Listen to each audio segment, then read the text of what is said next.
Flexi দিচ্ছেন 40 টাকা। Total আমাদের এখানে টাকা উঠছে গিয়ে একটু হিসেব করতে দেন। টোটাল 2 লক্ষ ভাই 2,13,000 সামথিং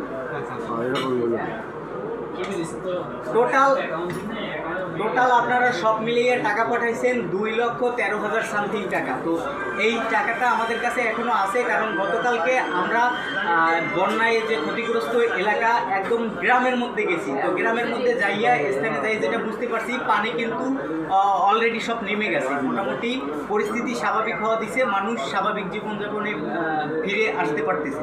তো আমরা যেটা দেখলাম যে অনেকেই শুকনো খাবার দিছে, এত পরিমাণ শুকনো খাবার দিছে যে হয়তো তাদের আর শুকনো খাবারের প্রয়োজন নেই।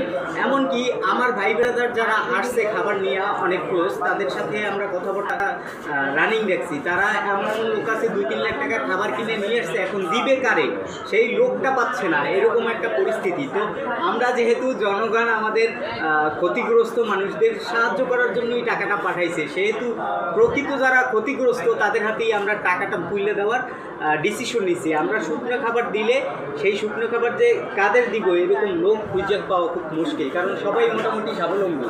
নাহিদ ভাই কী বলেন?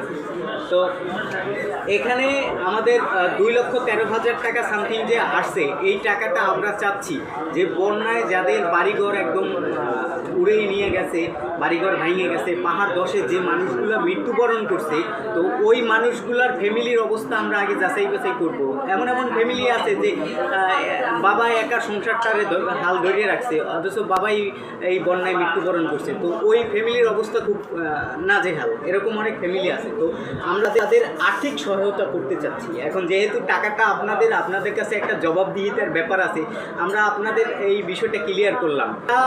এটাই ডিসিশন নিছি যে আমরা যদি এই বন্যায় ক্ষতিগ্রস্ত বাড়িঘর মেরামতের জন্য টাকা দিই, প্লাস যারা ইন্তেকাল করছে তাদের টাকা দিই, এই টাকাটাই তাদের হেল্প হবে।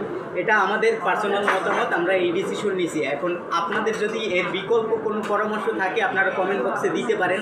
আমরা আরও 2 ঘন্টা পরে এই টাকা নিয়ে গ্রামের উদ্দেশ্যে রওনা হব, ক্ষতিগ্রস্ত যারা আছে তাদের উদ্দেশ্যে রওনা হব। তো আমরা এই 2 ঘন্টা আপনাদের কমেন্ট করব। প্লিজ আপনারা যারা টাকা পাঠাইছেন, যদি এর বিকল্প কোনো মতামত থাকে সবাই মতামত শেয়ার করতে পারেন নির্দ্বিধায়। তো এখানে নাহিদ ভাই,